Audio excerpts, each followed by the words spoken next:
zijn bloedfanatiek aan het werk en ze zien de dingen en ze vinden het zelf ook hartstikke leuk. En ja, wij zijn hier heel blij mee dat ze zo enthousiast bezig zijn. Het Oranje Fonds wil mij NL Doet zo volle mogelijk maatschappelijke projecten in de regio stiepje. In Hurgriep binnen vrijwilligers druk on de gong met het opknappen van een tuin bij een nieuwe dijbestegingslocatie van mensen met dementie op jonge leeftijd. We kunnen slopen, mooi hekje eruit halen hier, rommel oproemje, takken snoeien. Vaak zijn ze bezig met hortensia's volgens mij en orenspullen. Dus genoeg te doen. Tot nu toe gaat het wel aardig vlug. Het hekje begon daar, we zijn nu hier al. Dus wie had mooi tempo erin. En ik heb de gloer om je heen dat het ook wel aardig mooi ging al. De dijbesteging die het nu nog in Benema-status zit, keert verhuizen.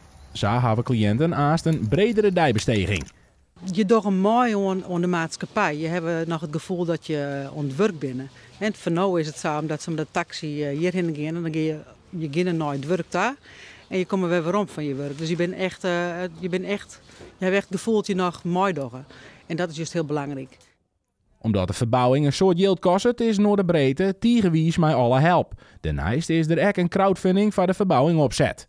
Crowdfunding betekent dat wij graag yield hebben willen voor inderdaad het opknappen van het houthok.